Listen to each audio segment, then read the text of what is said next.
Hello, good morning. Welcome to Andy Rabinos Vlog. Meron naman akong gagawin isang digital weighing scale. Ang digital weighing scale dinala sa atin noong nakaraang araw at ito po ay hindi na gumagana. Ayan o, walang power.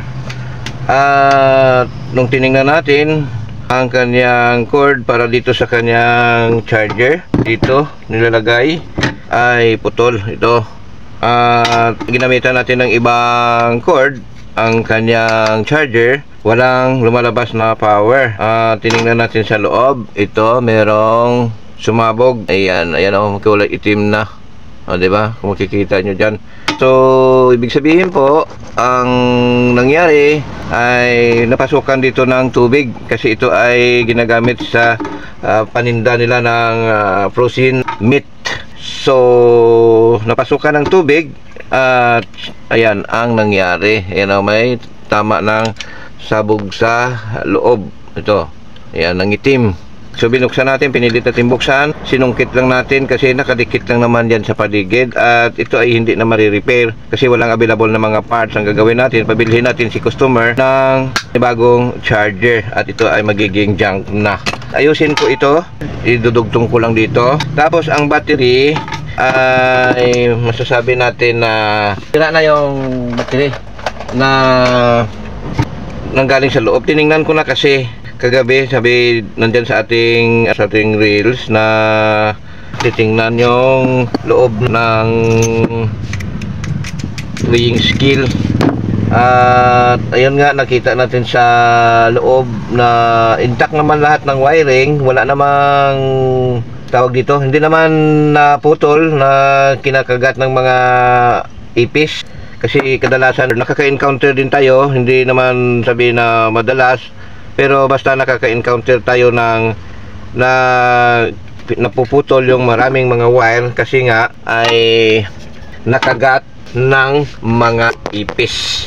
Ngayon, para malaman natin na ito lang yung ipapabili ko, yung charger at yung battery, kasi ito dinugtong ko naman. At para malaman natin, ito muna yung aking charger temporary na ilalagay ko para maipakita ko lang sa inyo na gumagana itong weighing scale. Ito yung ating outlet, ipa-plug in ko yung outlet at yung ating charger ay ipa-plug in ko rin dito. Ayan, at i-on natin. O, diba? So gumagana, buo yung ating weighing scale. Ayan o, pag pinatungan natin, okay.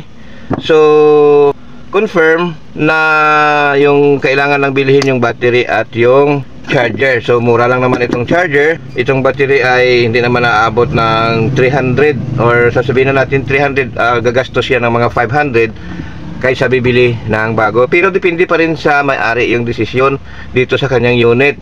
Basta ang mahalaga para sa akin bilang isang technician ay napatunayan natin na okay pa yung unit. Ang problem ay pag nabunot sa charger, naglulubat kaagad kasi na total drain ito yung battery. Ang nangyari kasi nga naputol yung charger at yung kanyang circuit board sa loob ng charger ay pumutok na rin. So papalitan na ng bago yan para magamit uli kagaya nitong ginawa natin. Yung charger lang mismo ng aking cellphone yung ginamit ko na pangpalit dito sa kanyang charger. Yung kanyang cord pa rin na may putol doon sa dulo ang ating ginamit at napaanda natin yung weighing scale. Ngayon pag brown out, halimbawa naka power on, tapos nag brown out, binunot natin, dapat mananatili itong naka power pag merong power bank or battery sa loob para mag-stack ng voltahe. Para halimbawa kung titinda siya ng chicken meat, tapos nandyan yung bumibili at hindi pa natapos sila mag-total at hindi bumibili pa, so hanggat hindi pa nalulubat ay pwedeng gamitin sana kahit brown out. So dahil sira na rin yung battery, kaya naka-steady na lang ito sa kuryente, kaya siguro hindi tumagal. Dalawang bagay yung nangyari kasi nakita ko mabasa sa loob na ganyan siya kasi siya, ito nandoon yun sa loob, napasukan ng tubig at nabasa. At kung hindi man ganun yung dahilan ay hindi po tumagal dito sa pag-supply ng ating digital weighing scale dahil po hindi na gumagana yung battery. So ngayon, tanggalin natin muna sa outlet at i-off na natin. Okay. ang next ko na ipapakita sa inyo. So dito na-charge ko na ito kagabi at ngayon pagising ko ay na-charge ko na rin, binunot ko sa charger. Dapat sana puno ito yung battery, pero wala siyang laman. Okay, may laman siya pero hindi na ito aandar. Ayan ito po ay 4 volts na 4 amperes. Ayan, kung makikita dyan. Okay, 4 volts na 4 ampere, 4B404P. Ayan, yung kanyang power, yung ampere. Okay, so dito naka DC 10 tayo kasi 4 volts lang naman. So pag gamit natin ng analog tester, yung sinusukat natin ay mababa sa 10 volts dito sa range na 10. So ito ay 4 volts, kaya sa 10 volts range ang selector na ginagamit ko, ang seleksyon. Okay, so yung pula sa positive, yung itim dito susukatin natin. Meron tayong 3 volts. Alright, dalawang bagay yung ating pagtitest dito para malaman natin na sira ang battery. Una, kung tayo ay technician, meron tayong analog tester. Makikita natin na yung 4 volts mababa na po. Kahit na na-charge ko kagabi ay hindi pa rin nag-steady sa 4 volts, nagiging 2.8. At dahan-dahan pong bumababa kasi kinukonsumo ng ating tester. Kanina nung una nating matamaan ay nasa 3 volts. Ngayon dahan-dahan bumababa at mababa na siya sa 2.8. Okay, so next ilagay natin dito sa 250 na milliamperes dito sa ating tawag dito yung DC MA. Ito, DCMA, dito siya natin ilagay sa 250 na 10 amperes. Pero hindi ko ililipat itong positive dito sa 10 amperes. Dito lang po natin ilalagay sa positive. At common, hindi natin ililipat, pero isit natin dito sa 250 DC milliampere. So, susukatin natin yung baterya kung merong current. Paano? Pag sukat natin, huwag natin steady kasi i-assume natin na hindi natin alam na sira na pala. Kung sakali ito ay malakas, pag ito ay naidikit natin ng matagal dito sa positive, papalo ito ng bigla pero kaagad mapuputol yung ating fuse dito sa loob ng ating tester.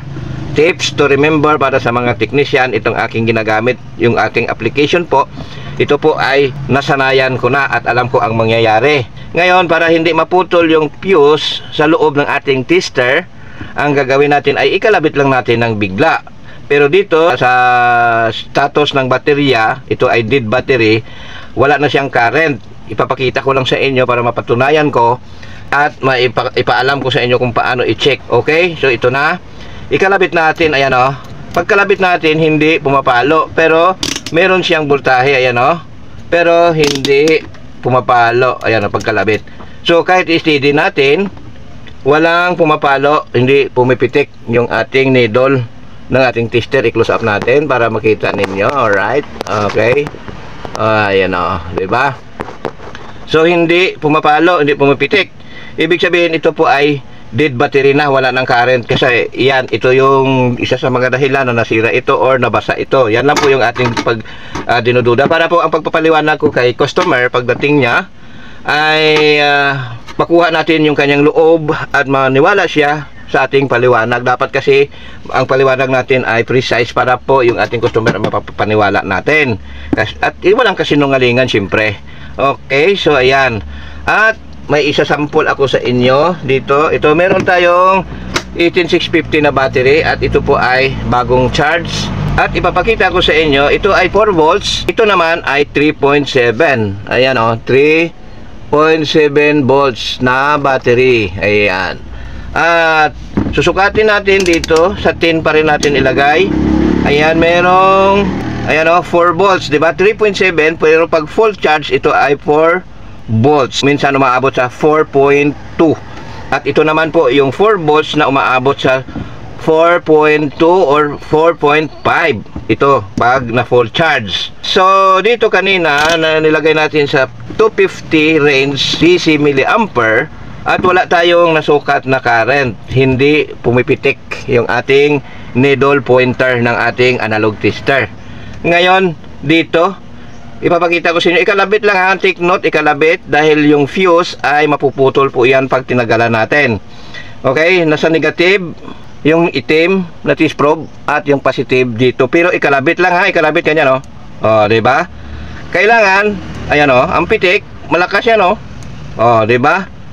Ganyan po yung pag-check natin, malakas yung current ng battery. Kalabit lang ha para hindi maputol yung fuse ng ating tester. So sana po ang video natin ay nakatulong sa mga baguhan. At kung nagustuhan ninyo yung aking video at sa palagay po ninyo na ito ay makakatulong sa mga nag-aaral at sa gustong matuto, at para sa hindi pa alam gamitin itong 250 mA DC mA na range ng ating analog tester, pa-share po ng ating video. Maraming salamat, shout out po sa lahat ng nanonood. God bless to you all.